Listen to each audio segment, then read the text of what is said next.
Hey, let's knock out 97A. Okay. All right. Number 1. Tamika's grades on her last science test were 93, 76, and 83, respectively. Remember, respectively means just in the order that they were listed. So what is her average? So your number sentence should look like this, boys and girls. 93 plus 76 plus 83 equals, put your sum right there, and then divide by 3 because there were 1, 2, 3 grades. Now, you get to use your calculator on this one. So have at it and have fun. Number 2. All right, so number 2, boys and girls, it has the prime number things that we've been working on. And it says to list the first 5 prime numbers. Well, the first prime number is 2 because the only way to get 2 is by using factors 1 and 2. Now, we don't consider number 1 a prime number. It's just considered a unit. So that's why I boxed it and put it over there so that I could tell you that's not why I put it over here in this line. So 2 is a prime number. The next prime number is 3.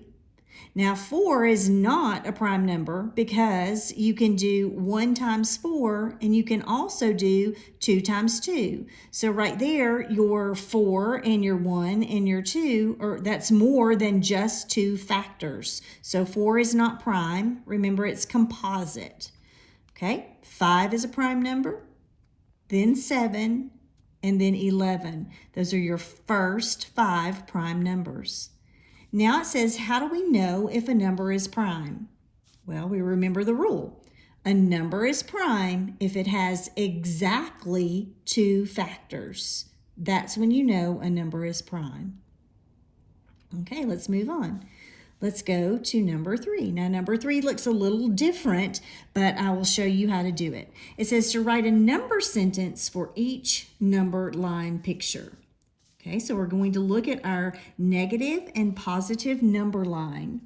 Remember, we always have 0 in the center, negative numbers to the left, positive numbers to the right. So start at 0 and let's follow their arc and see what they did first. They arced over and landed on the 3. So that's why I wrote 3 here. That's the first problem in the number sentence. The first number in this number sentence. Now, we're on the 3, and we're going to go backwards to that 2. So that means 3, we went backwards 1 space. So 3 minus 1 equals 2. That's what that number sentence is showing on the picture. Okay, let's try this one. It's a little bit trickier because we're going to go negative numbers this time. So we start at 0, arc to the negative 3. Arc to the negative 3 first, so that's why I wrote negative 3. Now, I'm still going this way, so I'm going to jump from the 3 to the negative 4. That was 1 jump. So I say 3 plus negative 1 equals, and where did I land? On negative 4. Okay, let's look at this one. I start at 0, and I'm going to make a move over here. That's my first move to negative 3. Then I come back this way. Coming back the other way is a positive jump, 1 space, and that lands me on negative 2. All right, I'm going to put a star here because you'll probably need parent help with those on the other side. They're a little bit tricky. Okay, now the final thing on number 4 that you're going to work on, I changed this up because I didn't like it. We're supposed to use daily temperatures that we have in our graph at school, but we don't have that bar graph at school, and we're keeping up with temperatures. So I just made us one. And we're going to work with our Monday temperature of 73, our Tuesday temperature of 72, 80 degrees on Wednesday, and 75 on Thursday, and 80 again on Friday. Those are going to be our temperatures. And I changed it to Fahrenheit because that's how we measure our temperature. All right, so Monday was 73 degrees. Well, first of all, I chose to number my number line, my bar graph here in number line. Sorry, it is a bar graph. I chose to put it this way 50, 60, 70, 80, 90, 100 in those increments because that makes sense with the Fahrenheit temperatures. So on Monday, we're going to go to about 73 degrees, about right here, and shade in. On Tuesday, we're going to go a little bit smaller at 72. It's hard to do, and shade in. Wednesday at 80 degrees. So Wednesday, I'm going to come all the way up to 80 and shade that in. And then Thursday at 75, right here, halfway through, and shade that in. And Friday at 80 degrees here, and shade that in. Oh, how I wish we were all together. It's so much easier when we're together. All right, so you'll do the same thing on the back, and I'll show you those temperatures where I'll give you temperatures to use on side B in just a minute. Okay, number 5. All right, so this is new for us, and we're changing time zones here, but not to worry. I'm going to show you what to do. It says that Jeanette left New York City at 7:47 a.m. on a flight to Chicago. What time was it in Chicago when her flight departed? Well, come over here with me, and I wrote it down for us. In New York City, they're on Eastern time, and in Chicago, they're in the Central time zone. So it's 2 different time zones. Well, the New York time zone of the Eastern time zone is an hour ahead of the Chicago time zone. So that means if it's 10 a.m. in New York, it's 9 a.m. in Chicago. So on our paper right here, you need to fill in 6:47 a.m. because it's an hour different, okay? So I just gave you that answer to fill in. Now, your elapsed time problem then is to figure out her flight time. How long did her flight take? Well, if she left at 6:47 a.m. and landed at 9 a.m., you need to determine the time in between.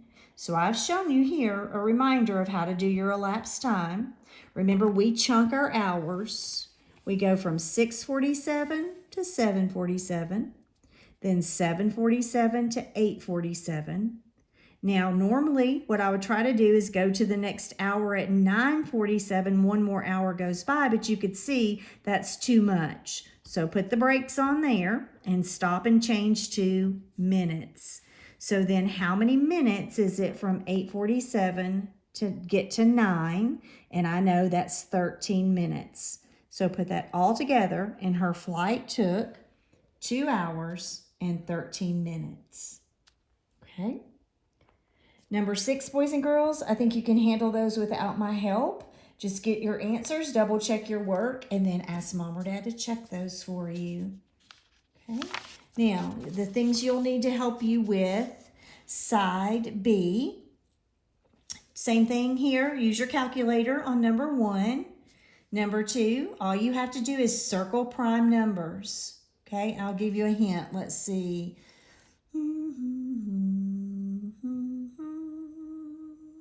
There are just 6 to circle. You will only circle 6 numbers on number 2. All right, again, you might want a little help from Mom and Dad on this one, or call me if you need me. I'll walk you through it in the bathroom. All right, number 4, here is your information. Monday, 80 degrees, Tuesday, 87, Wednesday, 88, Thursday, 82, Friday, 85. Let's number our bar graph the same way. 50, 60, 70, 80, 90, and 100. And let's change to Fahrenheit temperatures. So goodbye Celsius. We want Fahrenheit. Okay. All right. Number 5. All right. Daria left Miami at 6 p.m. Miami is in the Eastern time zone. And she was on a flight to Chicago, which is in the Central time zone. So there's a time change there, boys and girls. So what time was it in Chicago when her flight departed? It means it was 5:40 p.m. in Chicago when her flight departed. Her flight arrived in Chicago at 8:56 p.m. So how long did her flight take in hours and minutes? Here, your start time will be 5:40. and your ending time will be 8:56. So you need to use your elapsed time strategies and decide, tell me how much time was in between the time that her flight left and the time her flight landed. Same thing again on number 6. Go through your strategies, do your best work, take your time. Lots of hard work, guys. It's not really that it's that hard. It's just that you really have to use your brain power, and you're going to have to focus, and it is time consuming. You're starting to problem solve, and that takes effort. So show me your best effort. I know you can do it. I love you. Happy mathing. Talk to you later. Bye.